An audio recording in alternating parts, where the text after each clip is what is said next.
So tell me what else we have discussed yesterday. You have done the practicals. What are the things that we have done? Different types of providers, GitHub, Docker. Okay, and then Terraformer we have done. Modules. Did you complete it? Modules and that project have you done, right? 3 project completed. Done. Oh. Oh. Yeah. Oh. How about you online? Did you complete the project? In progress, huh? Okay, no problem. So that was a little bit bigger project. So please take your time and do it. It's very important. Okay. So today, let's go with the few Chuma topics, leftover topics in Terraform. So we start with something called provisioners. What is that? We have mainly 3 types of provisioners are there. What is that? 3 types of provisioners. Online, put it in the chat. What is the topic here? Provisioners. So provisioners meaning here, there are mainly 3 types. We call it as local-exec, say that, remote-exec, and then file. Say that what are the 3 provisioners here? Local-exec, remote-exec, and then file. So local-exec meaning this Terraform will help you to perform the actions locally on the machine. Not in AWS, not in anywhere. Locally on the machine. If you want to create a file, so local-exec will help you to create a file locally. Remote-exec meaning it will help you to run the commands on the remote machines. Like inside EC2 instance, if you want to run any things, like similarly like how we have user data, similarly here also, remote-exec will local-exec here execute a command locally on the machine where the Terraform is running. So if you want useful for running scripts or commands that need to be executed locally. So if you want to locally execute things, then you can go for local-exec. So if you want to execute on the EC2 instance after it has been created, then we can use which one here? Remote-exec. Remote-exec is nothing but generally we log into the EC2 instance, right? We'll tell Terraform to log into the machine and run the commands. Let's say you have user data. So can I pass the user data in the file and then ask Terraform to go inside the machine and then run the file? Yes. So if you want to do all the execution remotely on the EC2 instance, what the provisioner that you should use? Remote-exec. So last one here is file. We'll not be using that much, but uploads file from local machine to the it is good. Sorry, upload files from the local machine to remote machine. So file concept you'll be using it if you have the any file like user data and you want to upload that to the EC2 instance. So this file will help you to upload. We did this already in the project. 1 VPC 2 subnets front-end project in Terraform we did or not? So we passed the user data 1, user data 2 script. So there we have used the file. So today we'll go and learn this local-exec, remote-exec, and then file. Is this clear, provisioner? Online, you got it? So it is very simple. Online, clear? Okay. Let's go and write what? Main.tf. So inside this, as I want to run it locally here, I don't need to write any providers here. So here directly what we do, of course, you can write the providers. We go in and then launching the EC2 instance here, AWS underscore instance. Let's say, for example, here, example. Okay. So now, what are things we need to provide? AMI, instance underscore, type, which one? T2, micro. And here, we will add the provisioner. What we add? Provisioner. What is that here? Provisioner. What's the provisioner that I'm taking here? Local-exec. Now we can use it, no problem. I already initiated, so you can write there. No problem. Provider. Because I already use this machine, right? I already initiated. Okay. Okay. So provisioner, local-exec. Okay. I want to create a file locally on this machine, and it should contain the instance ID inside the file. So for that, what we need to use, we'll write what's the argument here? Command. So command will be used in order to execute any Linux commands. So here I'm writing what here? Echo. Say that. Echo. What you are printing here? Instance ID you are printing it, and then $self.id. What I'm using here? Self.id will print it. Okay. And then I want to create one txt file which has the instance ID inside it. Can you please see that command and try to digest it?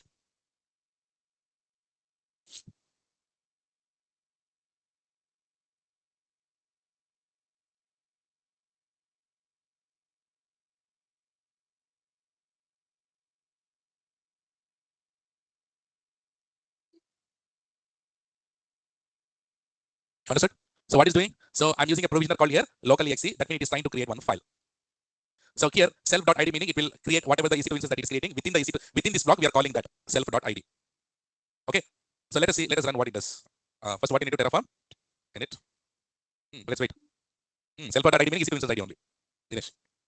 So guys, local.exe Terraform validate.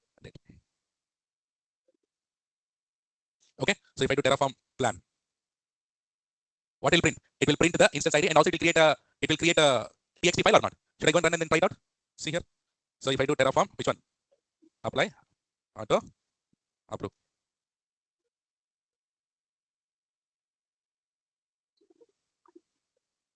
Acha, image ID put.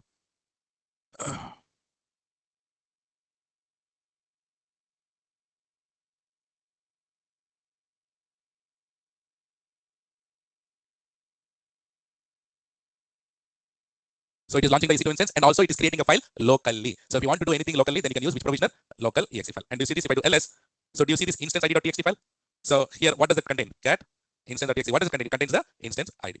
So when do you use this local.exe? So local-exe If you want to run any commands on the local machine, so you can use this local-exe. Clear? What is used with this file? Nothing. I'm just giving an example to create. I'm giving the example, Somalika, here. Not only this, anything that you want to run on the local machine, you can use local-exe. For example, I'm creating a file here. Yes or no?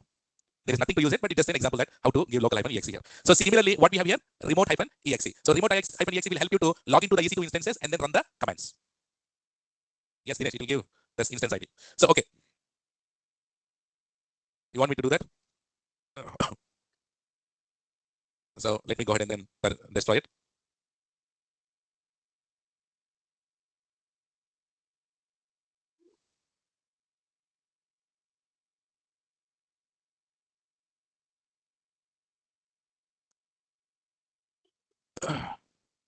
So the next example, what I want to do is, we will connect remotely to the another EC2 instance. If you want to connect remotely to another EC2 instance, what we need to have? Local-exe, local provider are doing the same work. Local-exe will execute the commands in the local machine, Somalika. Okay. So guys, here, if you want to connect to the remote machine, what do we need? We need to have a PEM file or not? Without PEM file, can you connect to the machine? No, right? So here, what I want you to do is, using remote-exe provisioner, I want to run few commands on the remote machine. Let's say, let's install HTTPD. Which one? Let's install Apache and then run it through Terraform only. Generally, you tell me Terraform will help you to create the infrastructure. But if you want to run some commands inside the EC2 instance that it has created, so then you need to use which provisioner? Remote-exe. What's that? Remote-exe. Understood? So we write it for this. So for that, what we need to, okay, so you're asking something, right? So here Dinesh is asking, sir, instead of self.id, so can we write here, which one? AWS underscore instance dot example dot id. Will this work? Terraform.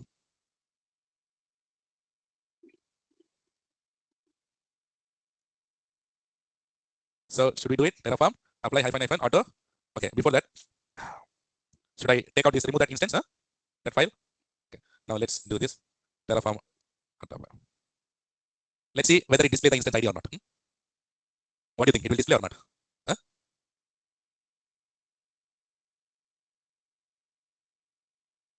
Okay, it's created. Let's do ls. So cat instance.id. So what I did, I have given the another new thing there. So if you're writing in that block, you can use that self dot. Okay. So if I say just like that, you can use this also. You don't remember it, right? But that is an executed and show it. Okay. Dinesh. Yeah. So let me go ahead and then destroy it.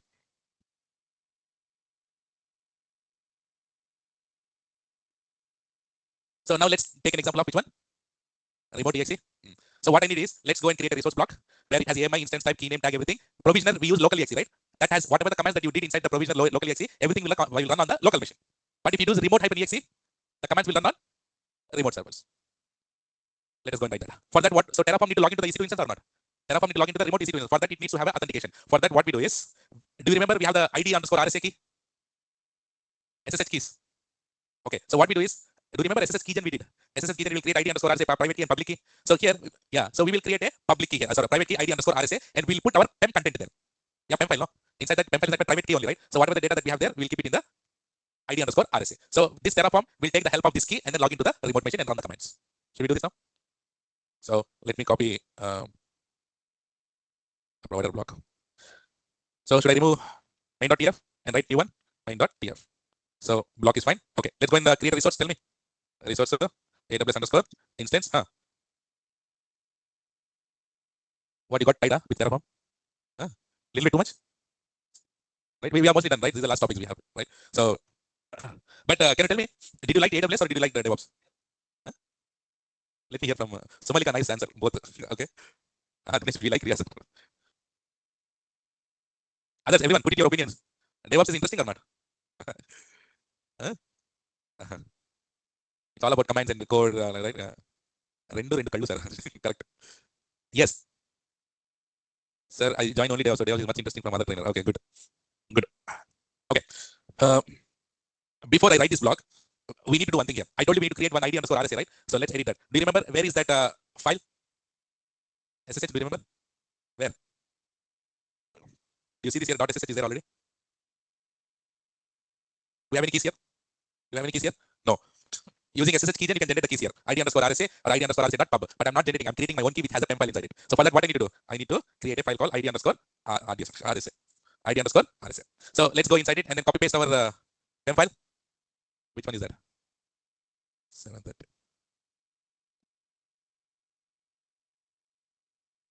Okay, so we have the key there, ID underscore RSA. So we'll use this key and then we'll ask Terraform to log into the remote servers. Okay, so now let's go into the main.tf.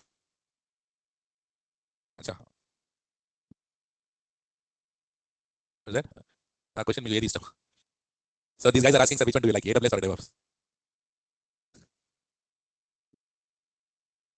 If I like only one, I could not have teach you or taught you this DevOps like this. So for me, both. Guys, so because see, AWS is a core competency of mine, right? And also we'll use the DevOps on top of it, right? So it is a mix, is a mixture actually, right? Okay, so let's do. I'm waiting for a Bible for interview preparation. I have prepared these many documents for you. Interview questions, resumes, for each and every tool. Interview questions are there. Uh, those interview questions is not one, two, whatever, wherever I found everything I listed. So in that, um, in that you might be knowing few questions, you might not be being because I have given maximum experience related questions also. So maximum, you know, if you don't know, just read the answers and keep that in mind. Okay, so I'll be sharing that today, no problem.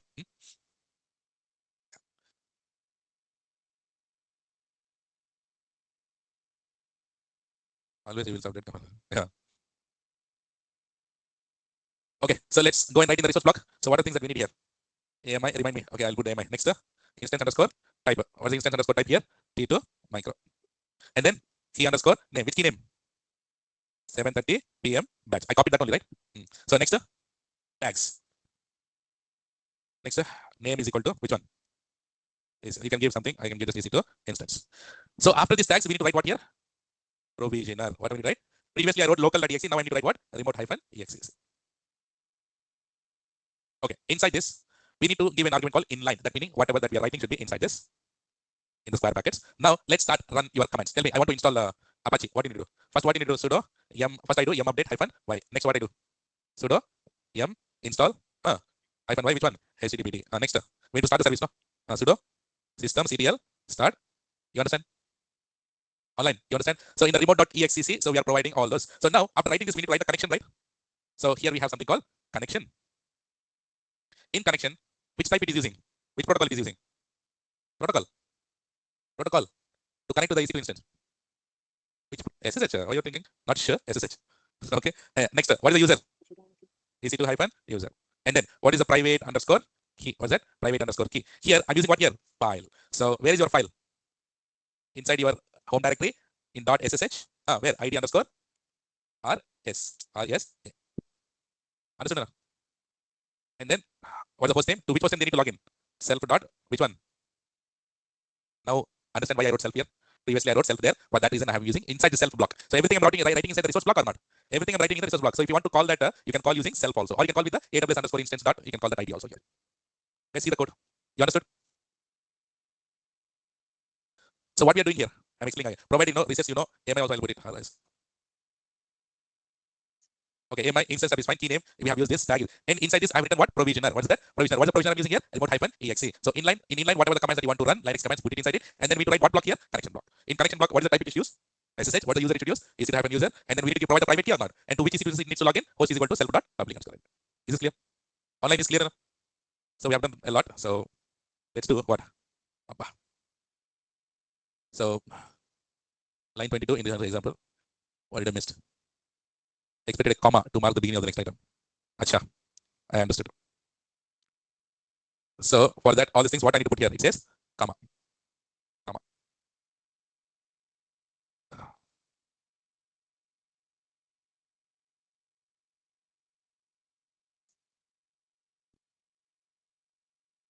On main resource, instead private argument name private is not expected to be main.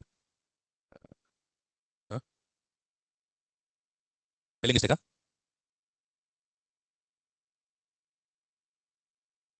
In the private. Correct, no? Spelling correct. Where did I give colon? P is lowercase only.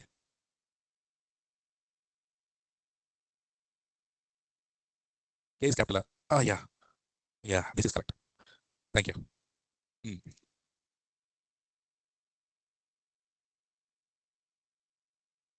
Okay, nice. So what we do now? Terraform. Ready to plan? So what it'll do? It will launch a EC2 instance and it will execute our Apache or not? Yes. Should we go on it? Terraform. Apply. Auto hyphen. Approve. See what does it do? It will install everything that will show here only on the console.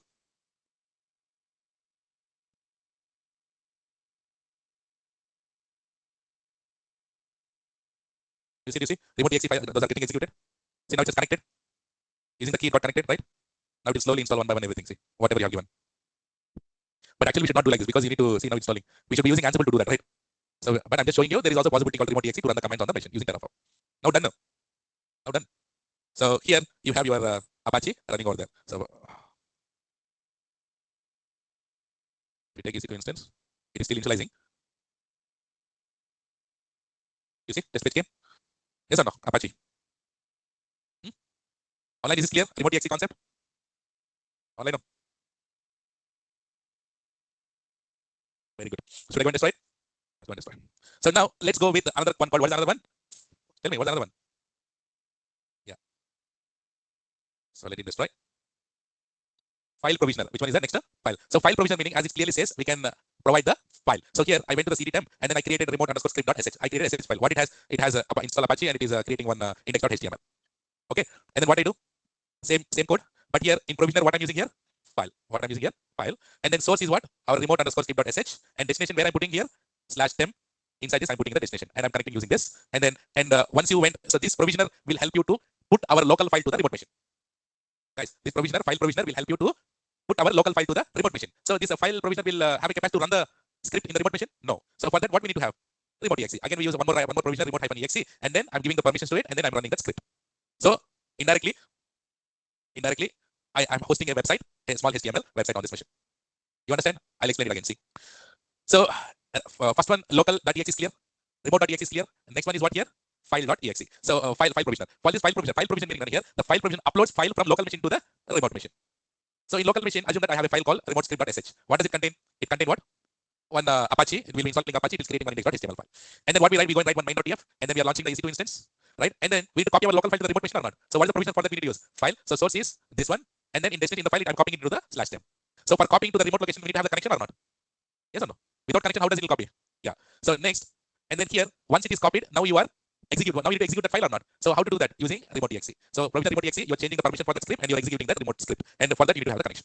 So what it does simply, it will copy the local file to the remote, and this one will run the remote file. To copy it from local to remote, we use file. To execute the remote files, we use remote-exe. Is this clear? Clear? Online. Suppose 100 is that I want to install. No, you should use Ansible for that. Dinesh, using inventory. Don't use Terraform to. That's why I told you. Terraform versus Ansible. Don't compare it. Those two are different. This Terraform will help you to create the infrastructure. It is not meant to deploy the applications. For deploying the applications, you go with what? Ansible. Don't mix it up. But what you need to do, you need to write a script here, Dinesh. So all 100 machines, you write all the IP addresses into text file, and then give the text file and write some loop here, and you'll go and execute one by one there. But that is not the ideal way to do it. Okay. Online, is this clear, please? This file provision. Okay. Do one thing. Look at it for a couple of minutes.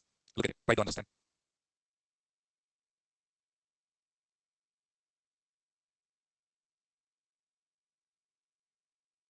Let me know online once you are done with it.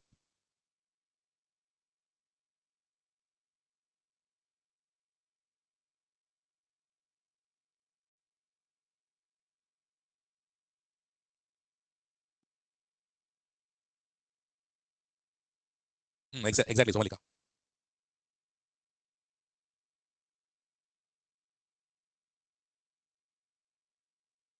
We integrate Ansible with Terraform.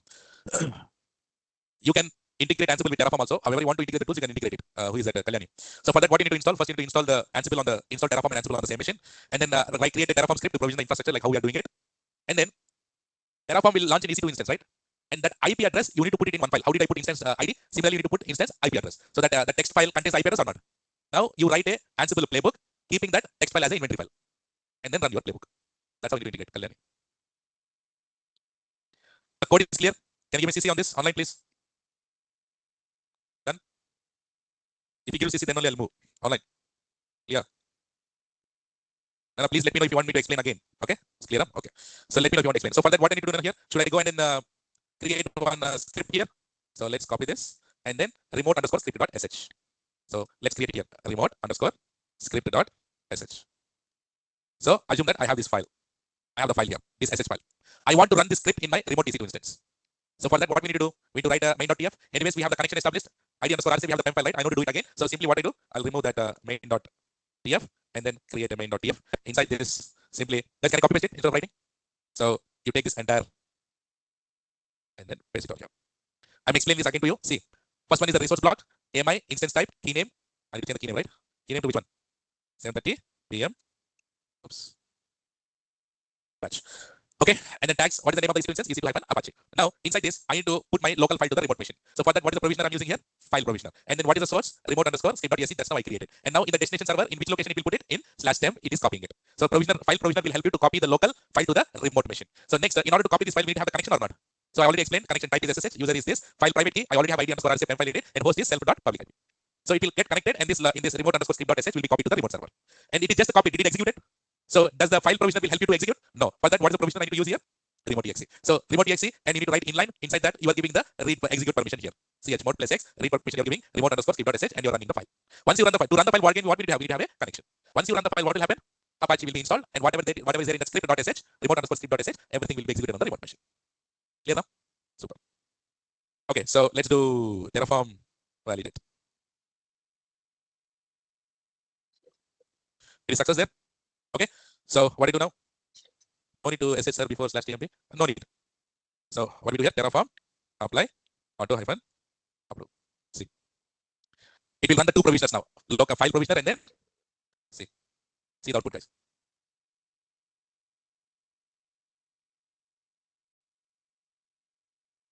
Remote-exe is executing or not?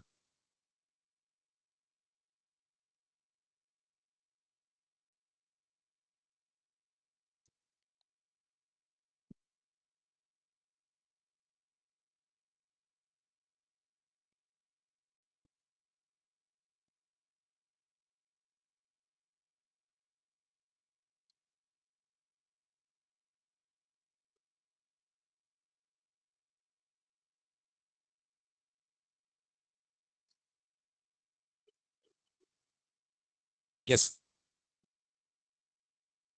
You see that? Done. What it does? It has launched an EC2 instance. It has copied our local script file to the remote machine using file provisioner, and using remote-exe provisioner, it has executed also, and it is back also. Now, if I take this IP address, I put it here. You see, welcome to knowledge IT AWS infra created using Terraform in which region? Mobile region. So my website is up or not? Okay, understood. So Malika, then you need to write for each, no? So Malika. Online, clear na? Remote. Online is clear. What are the three provisions that we added? First one is local-exe, remote-exe provisioner, and also file provisioner. Is this clear? Super. So what I do? Let's go and destroy this again. Okay. So there are few additional topics I have given for you here. Another example I have given, you can test it. And the thing is here, read it here, dynamic block. Say that. We have done this already. It is used to reduce the length of the block. See here, listen here, it is very hard to write everything. And till a certain limit, we can write it. After that, don't try to write it because it's a default code that is available everywhere. You can just use it. Okay. Do you see this here? What is doing? It is a provider. And what it is creating? See, listen carefully. What is creating? Security group. So resource security, what is the security group name? Example underscore security group. And in that security group, I told you already, we have ingress and egress. Ingress and egress. Ingress meaning inbound rules. Egress meaning outbound rules. So now tell me here, how many inbound rules I'm doing it here? Two. One is SSH, another one is HTTP. And egress, that means outbound rules, by default, all traffic allow. So -1 meaning here, all traffic. Okay. And then what I'm doing, I'm launching the EC2 instance. I'm using what? Security group. And then launching the EC2 instance output. This one you understand, right? Here, this is you have the long code. But what we can do is, but instead writing multiple ingress rules, we can use what here? Dynamic block. So how to write it? Listen this. Provider, and I'm using here what? Locals. Remember locals? So in locals, in ingress rules, I'm mentioning here port this one, port this one, port this one. Yeah, Dinesh, good. Guys, the ingress rules, I'm creating a list here. What is the list here? Port 443, port 80, port 8080. How many I have here? 3. So I write everything in locals, and a resource block for AWS instance, it will create. In the security group, see here, egress, I wrote everything, keep it. And in dynamic ingress, I'm using what here? For each. Remember, we already done this in meta arguments for each. So for each local dot ingress rules, that meaning here local dot ingress underscore. So it will go to each and every port number or not? And then it will go to each and every port number, and it will see from port to port, it will add the value here inside it. So this is what called here dynamic. What's it called? Dynamic block. What is the concept? Dynamic block. Online, you understand now here? So instead of writing the huge code, multiple ingress blocks here, simply what I'm doing, I'm just writing everything in a dynamic block. So I create a local block, I wrote the port numbers, and simply in that I'm here, which block is this? Dynamic block, I'm writing ingress, I'm using for each, and I'm calling each and every value here to insert. Guys, same thing we did it before, but I'm applying this here to the security groups. Is an example. Online, is this clear, please? How are you calling? See here. Okay, for each, what is the block here? Say. See here. Locals dot. So I need to use local dot ingress underscore rules. So here for each in dynamic ingress, for each local dot ingress underscore rules. In content meaning in inbound rules, we'll write that port number for everything we write, right? Inside that you can give the description from port ingress dot value dot port. So here in for each it will go to this port, right? Value, its argument we have to what here? Port. This port will come and sit over here. Ingress dot inside for each we get a value and the port here. So Malika, clear now? Guys, clear? Here. This is the list only. This is 0, this is 1, and this is 2. This is 0, this is 1, and this is 2. So it will go for each. So for each, where in that local block, it will go to the list and it will go and get the value. How many lists, how many indexes are there? It will go and print those many values. Okay. Online clear? Guys, remember maps we have done already? Map key value pair. We have done already. I'm just giving one more example here. You can try it out. So next here concept is called data source. Say that again. Very important topic. What is that here? Data source. So data source meaning if you use this data source block, it will allow you to fetch information from existing resources. Let's say till now we created the S3 buckets. Till now we created a VPC. But did we ever use existing bucket? Did we ever use existing VPC to launch EC2 instance? No, right? So if you want to use the existing resources in your code, then you should use what? Data source. Say that again. Online, put in the chat. What is that here? Data source. Let's say for example.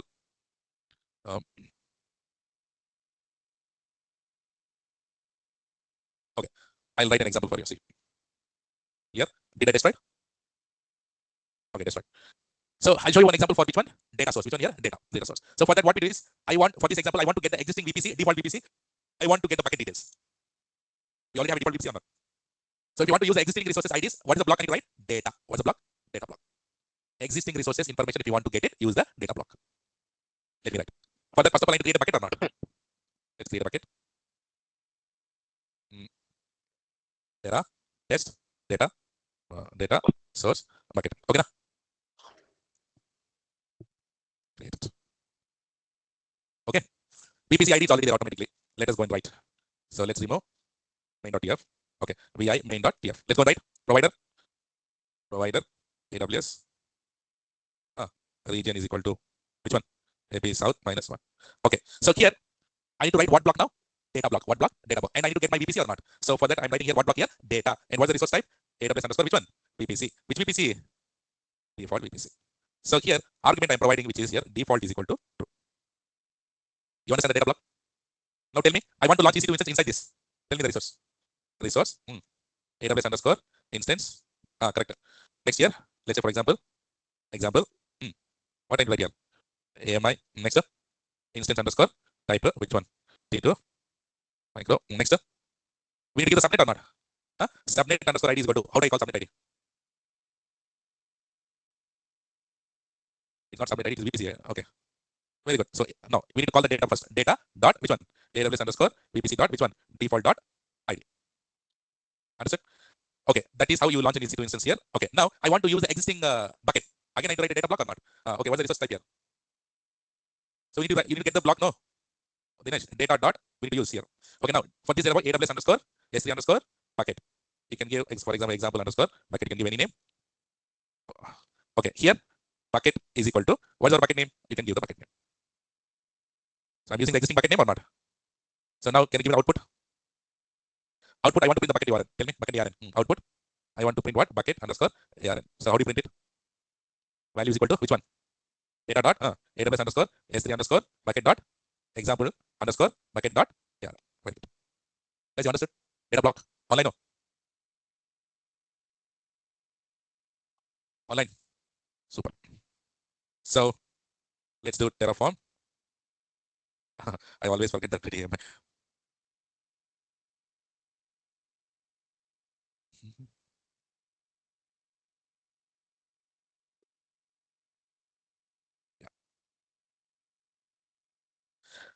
That in the project we did, Dinesh, how to display in browser by a load balancer. Remember, in the project we did it already, front-end project we did in Terraform, right? That has a load balancer. Okay, so now what I do? Terraform. Then tell me what it does if I do what we did inside the main.tf. We are launching the EC2 instance inside the default VPC and we are printing the ARN of bucket.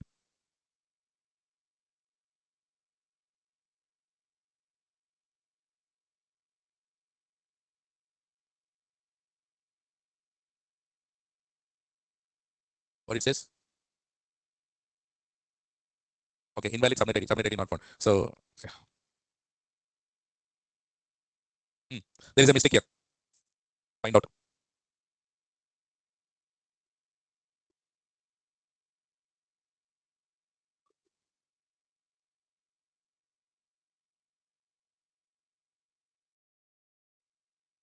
There's a mistake here. Where? Hmm? No. So there's some problem here only in this line. Data should be there. Okay, you want me to remove the data? Okay, let's move on. Okay, so let's do first Terraform plan. You see the error? Hmm? So we need to have that data there. Hmm. There is clearly it is visible. Clearly it is visible. Yeah, and then report here. In this line only there is issue. Ah, okay, good. I'll do one thing. I'm not resolving this. I want you to resolve it. Can you resolve this and tell me tomorrow? Huh? Huh? Very small. If you're not able to resolve this, how do you resolve big things? Right? So there is something here. See here. I'm giving which argument here? Subnet ID. But you're pulling which one? VPC ID. Here I'm giving subnet ID and you're pulling here VPC ID. So VPC ID you are passing to the subnet ID. That's why it says not found. So here I need to provide the subnet ID. How do I provide the subnet ID here is the task for you. I given the hint also. Okay? Wait, I want you to do that. Oh, you got online. You got it? You fix it and then tell me tomorrow. Okay? Yeah. I already give you. So instead of putting the VPC, you put the subnet ID. That's simple. But how to put it, I want you to find out. It's easy. You just need to put the syntax. Okay. Yeah. Fine. Okay. So here the last thing what we have data source is clear for you. Okay. So this one is the example that I have given for the conditions. Which one here? No, Sunanda. We are using the existing subnet. That is the concept of data block. Sunanda. Yes or no? Yeah. See here. So I have given you here conditions. Do you see the condition is equal to if it is whichever the region it is, it will go ahead and do this. So just for fun, I have given you. So you can just go ahead and then look at it. Yeah. Okay. So guys, Terraform cloud is also there, but we'll not be using it all. Right. So everything. So whatever we do here, it is in our infrastructure in AWS. We'll do it. But additionally, if you want to use Terraform cloud is also there. Everything is GUI. So it is used to create resources from what? GUI. So I don't recommend to go to this, but if you are interested, you can create an account, create an organization workspace, and then you can start doing something here. But I don't recommend to do it. So just keep that in mind that it has something called what? Terraform cloud also. And I just gave a little bit here. Drift. What is here? Drift. Say that. So now what is drift here? Drift meaning, let's say you created an infrastructure from Terraform, but someone modified manually on the console. There is change or not? We use this using Terraform refresh. If you use Terraform refresh, whatever is there on the AWS console, it is coming to the TF state or not. I said it is a dangerous command. So generally should not be using like this. So whenever you get the drift, so the change we call it as what? Drift. The difference from your actual state and desired state, what we call that is called a drift. So from your AWS console and your TF Terraform state file, there is a difference, right? Because you manually modified the console. So that concept we call it as here drift. So how to resolve this drift? Do you see? Run Terraform apply again. Yes or no? If you run Terraform apply, what will happen? Whatever there is in your state file, that will go and apply again. Yes or no? Simply what you do, if you see the drift, just go into the Terraform apply. Otherwise, manually adjust Terraform code. If you want to keep the AWS console related things, so whatever is there in AWS console, in the code also it may not be up, you need to write that code. That's another way. Another way is use the Terraform import. So if they have launched new machines or new things, there is a difference or not. So if you want to import the new resource, use Terraform import. Or if you want to use bulkly, then Terraform. Remember Terraform. And then let's say for example, if you have only one resource that you want to remove, can you taint it or not? Remember we discussed on the taint also. So these are all the options that you have, but you can use in order not to do that, you can go preventing how to prevent the drift. So use Terraform cloud, we will not be using, but or remote state locking, and use the best practice to do it. But if at all just you see the drift, go and do the Terraform apply, or else go and import it. Okay. There is no practice on this. We call it Terraform Vault. What is that Terraform? So Vault is to securely store and manage the sensitive information like your password, secrets, and all API keys. So just keep that in mind. No need to do that. So today's main topics. Is this clear for you? So today we started with what here? Provisioners. Today we started with what? Provisioners. And then in provisioners, how many types are there? 3 types. What are those? Local-exec, remote-exec, and then file provisioners. And then we learned about the examples of each and everything. And also we learned about which one? Dynamic block also we have learned. Yeah. Terraform map, we already learned this. Data source also we have learned. Conditions, what's that here? Conditions. There's nothing, but just keep that in mind. Terraform cloud and vault. Okay. Clear? Online? Online or clear? And I have given a small task to resolve that issue. Okay, so check the code, Dinesh, you'll get it. Purposely, I have given the conditions just to put your brain in mixer. So I want you to understand what is the concept. Okay. So by this, we have successfully completed Terraform. Yeah. Claps. Yeah. Okay. Online. Only Somalika clapped. Finally, Abhishek. Yeah.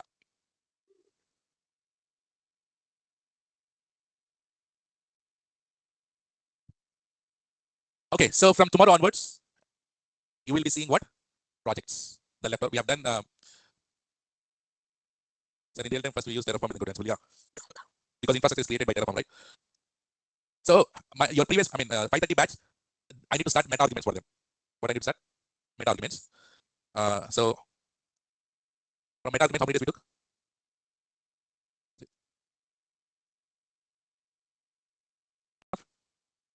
So meanwhile, what I do is I'll upload all your interview questions and whatever it is today, resumes and everything, whatever it has. Guys, I'm telling you, I'm giving you whatever I have. It's not well formatted. I have so many here. There, I got all the questions. So whichever will be helpful for you, just take it, put it aside, and then you maintain it. So in each and every topic, I got those. And these 2 days, you go through those interview questions and whatever, or you do the more practice. After 2 days, then what I do on the Friday, probably you need to come at 5:30. Okay. So on 5:30, if you come at 5:30, so total 52 sessions done, 52. Okay, nice. 52 plus still so many days left. Okay, so if you come on Friday at 5:30, so we'll be doing a big project in AWS, not with Jenkins. In AWS, we have something called code pipeline, code build, code deploy. So we'll use that project. We'll be doing that project on Friday. And next on Saturday, we'll be morning because both they can come together. And then on the Saturday also we'll be doing one project, which can be possibly ECS, ECR project. We'll do it. And then Monday we'll do some Netflix project or whichever the projects. And probably we need three more days here. Okay.